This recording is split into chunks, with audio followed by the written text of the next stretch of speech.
Yes, guys, and welcome to the Sunderland vs QPR match review, where Sunderland have just been beat, our final game of the season, and our fifth defeat on the bounce before we do head into the playoffs, which is... It's just a crying shame. I know that a lot of people have been arguing against me, and we've been having this debate for the last sort of month or two about momentum, how important it is, and I know in the grand scheme of things, these last few games, they don't mean anything. I know they don't, but you'd be lying to me if you didn't say you didn't have at least a little shred of concern about how the final few games have gone. You know, losing the last five, we're not scoring goals, and we're looking worse and worse by the game. And we almost had the excuse for a lot of these games that we've been using bit part players and fringe players to give them some game time. But the last two games, you know, Oxford, we played largely our strongest team, and we were awful. We didn't look like scoring. It was probably one of our worst performances of the season against Oxford, who, yes, were fighting for their lives, but we're still poor. And today we don't have an excuse because QPR, they have absolutely nothing to play for, and they beat us fair and square, and they limited us to absolutely nothing. And it weren't just a case of their defending. We made it so easy on them as well. So I will go into our lineup. We did have Patterson in goal. We had Hume at right back, Sirkin at left back. We had Mepham and 09 in the middle. We had Job, Dhannoo and Rigg, and then on one side we had Roberts, we had Lefay on the other, and we had Mender starting up top. So when I saw that, I thought, okay, that's brilliant. However, of course, ideally, I don't want to see Lefay on that left-hand side. I want him in the middle. Rigg, for me, hasn't been great for months now. He's kind of gone under the radar a little bit, in my opinion. Roberts hasn't been contributing much, which we know anyway. But I thought that should be enough. I'd like to see, in front of our home crowd again, let's at least get a win under our belts, or a performance to be proud of, so then we can at least head into the playoffs. The crowd right behind him. But he said, we give that, and again, we have no excuses. 5 defeats on the bounce. We're going into the playoffs in a whimper where we should all be up for it, and with a bit of oomph. And I was accused the other day. Someone left a comment, or the messages, I can't remember, saying, I'm the problem, or I'm one of the problems with the fans, that I'm being really negative and stuff, when all I was doing was being totally honest. And I was basically just saying that I'm not feeling excited for the playoffs when I know that I should be. I was feeling almost indifferent. I wasn't feeling excited. I wasn't feeling the sort of oomph of the playoffs that are on the horizon. I was just sort of like losing motivation at the most important time of the season. I wasn't saying everything's shit, this is shit and that is shit. I was just telling you how I feel. I was just feeling with zero motivation, because that's what I'm seeing on the pitch, and I generally reflect of what I see off the pitch. So if people see that as negative, then so be it. I apologise. I don't mean it to come across as negative. It's just how I feel. And I was saying I was annoyed that I felt that way, but naturally I just felt, well, who cares? Because they don't seem to be. And today was no different in terms of performances and the way that they went about it. We went a goal down within 4 or 5 minutes.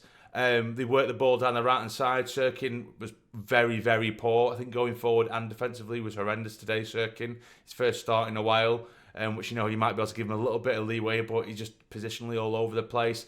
Then the goal scorer, he's managed to run off the back of Job so easily.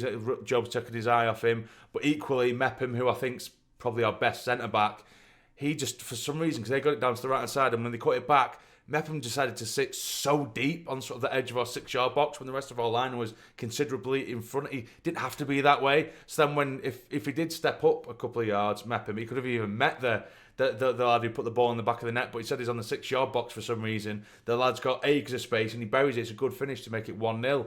But we didn't even really respond from there. And what's a big thing for me, and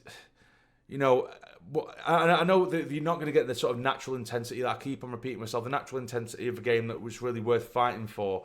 But I would like to see us, particularly with the last couple of games and today, when we've been using our best team, or one of our best sides, or best possible lineup we can at the moment. I'd like to see patterns of play, what tactics we're going for, a system, and there's nothing.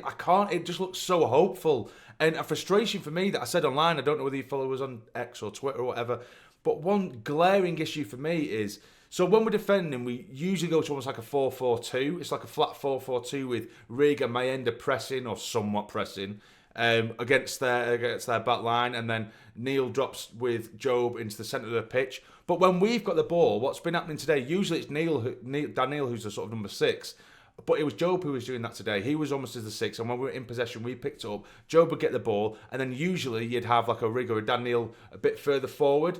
But what I wanted to see from Dan Neil and Rig was being a little bit more intelligent, or a lot more intelligent, and actually being just a little bit further in front of Job, find those little pockets, move constantly to want the ball and find those pockets, because they were there if they wanted to get into them, and they didn't. All they did is press up against their back line with Mayenda, so it was just flat flush against their back line, which is no use to anyone. It's so easy to defend. So Job gets the ball in the 6 and holding role, and then you've got Dan Neil and Rig up with Mayenda up top. There's this huge gap in between the middle and the final third that they could sit in to try and really get on the ball and try and turn and make something happen. There's no interlink play. They just stood there and they're just walking the pair of him across the QPR back line, and occasionally just going like that, waving or just putting over there. You're offering fuck all. If anything, you are completely ruling out you as an option. They're ruling themselves out as an option to give the ball to in doing that. And it's so easy and it's lazy. It's easy for them to defend against QPR, and it's so lazy. It's almost pretending that you're wanting it. It is absolutely appalling. It's the basics, and that's why you like to see the likes of Lafay in the middle, because he will, if, say, for example, Joe picks it up off the defenders, Lafay will come a little bit deep for it, and then he will spin, he'll turn, and try and make something happen for the middle. But we never had that. Not once throughout the game. In fact, our first real opportunity was the 85th minute when Dan Ballard come on and scored. He nearly scored. It was a great header and a great save from the keeper. Other than that, we barely tested him. Didn't look threatening at all. On the left-hand side, the sheer amount of times we got the ball to Sirkin and got him to the byline, to be fair. Sometimes he had a bit of pressure on him, but a lot of times he didn't. And the sheer amount of times he hit the first man when it was easier to get a Sunderland man was mental. We've never been the team that have great at crossing the ball, but the amount of times that Sirkin got it, and like I said, the QPR man are miles away from him, and he'd still find a QPR man every single time without fail. But yes, second half, it was sort of more, if anything, it was worse. And what's kind of concerning me a little bit is recently what we've seen in interviews after games in recent times anyway. That I think Mepham said it in an interview, and I think Dan Neil may have said it as well, or someone else, maybe Luke, essentially said that there's been some choice words between the lads after games or at half times in these games where we've been losing, some sharp words, which I'm absolutely behind, by the way. I'd want to be in that dressing room. You should be able to get yourself passionate and rally the lads up and call people out and have those arguments, which you need. It's healthy to do that, because if there's issues all over the pitch and then you're going in and just acting like bum chums and you're all happy all the time, do you know what I mean? That isn't constructive. That isn't the sign of a winning side. You want to see that passion. But if this is something to happen so often now, like 5 defeats on the bounce, is relegation form in any division, regardless of whether we've already committed to the playoffs or what have you, those constructive, almost aggressive, passionate outbursts in the dressing room, that can slowly start to tilt into the negative realm because of how often it's happening now. And I can only imagine what the dressing room is like right now. And they wanted to do the lap of honour. I think they still may have done it, but I don't blame the crowd for disappearing and sieving off early, because again, I think all it needed was even a late equaliser to give the crowd something to shout about. But we scored, one goal in 5-6 games, whatever it is. We've got nothing to cheer about. Yes, we've gotten into the playoffs, and I'm not going to say everyone be angry with lads going into the playoffs, because after I've had this rant today, that's it. Mindset is on the playoffs. Mine is just a genuine concern and a real concern that we don't know what we're doing. There isn't a system there. Rig, for me, shouldn't be starting. I think, if possible, Mundle, I know ideally you don't want to throw him in from the off, but I would like Mundle on that left-hand side. If we had another right winger, I would probably change Roberts because he's been poor. But then I'd have Dan Neil as the holder, then Lafay and Job just in front, and then Mayenda up top. That would be me. Ballard, it's nice to see him back as well. Like I said, he got half an hour at the back end of the game, so he's got minutes. We're going to have almost a full-strength squad.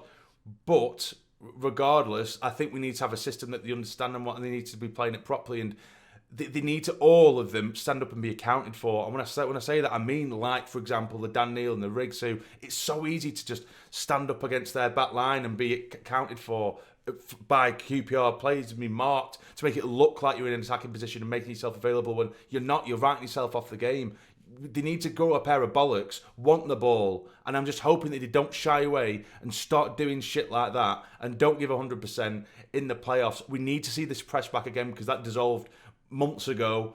I'm going to wrap it up there because I know it is very, very negative. And apologise if you think I'm negative. I'm a part of the problem or whatever. But after 5 defeats on the bounce, I'm heading into such important, crucial games this season. I don't think you can blame me. But now, of course, I want everyone, including myself, behind the lads, write it off. That's fine. But we need to correct and right these wrongs. We can't just ignore the fact we've lost 5 games in a row. Because that isn't acceptable, regardless. But yeah, very, very disappointing again. I just hope to God, because we keep on hearing this from Rodgers and different players saying, yeah, okay, we've really looked at ourselves in the mirror. We're all pumped. We're all ready to go. And we've seen those interviews 5 times in a row now, and then we come out playing even worse every time. That's the concern. But sorry, apologies. I know it has been a ramble. It really has been a bit of a ramble, but just concerned. And it looks like now, let me just absolutely make sure. I'm going to quickly check Sky Sports. It was Coventry when I last checked, and I think it is Coventry, with results that have gone on around us. It is as well. It's Coventry. So that's the one team I've said, from anyone who's asked me, the team I wanted to avoid like the plague, because they're our bogey team, but they're also a very, very good team. They haven't been in the best of form, but it's fucking a million times better than us, which I know, again, momentum isn't everything, but it's ideal. But yes, Coventry, will be taking them on away from home, and then, of course, the reverse leg at the Stadium of Light. I just hope they do manage to find that oomph and that willpower and that desire and that passion. They need to dig it out now, because that first half of the season, we were fantastic. We were great to watch. We were making chances. And if we've been totally honest, since New Year's Day where we beat Sheffield United, our performances have dropped off. We just managed to scrape wins here and there when we played poor. And yes, that is really the sign of a good team when you're playing poor and picking up points. But now we've been figured out, and we have been for months. And that's my concern as well. But yeah, either way, I'm going to leave it at that, guys. I will give you a preview later on, or next week before the playoffs, prior to the first leg. I'll try and be as positive as humanly possible. Nerves are really setting in. This is it now. This is do or die. This is a huge opportunity for the lads, and this is what I want them to get their head round. This is a huge opportunity to get this club back to it. We're just 3 potential games away from the Premier League again. Put this shite behind us. Forget this 10 minutes of me bitching and moaning. Let's focus now. Let's get together. Let's smash the playoffs in the best possible way. But that's it, guys. Hit the like button for me. It'd be massively appreciated. Let us know how you feel in the comments down below. Do you feel deflated? Are you excited? Are you motivated for the playoffs somehow? Let us know. But subscribe if you are new. But for now, take care. Stay jammy. Keep the faith. How are the lads?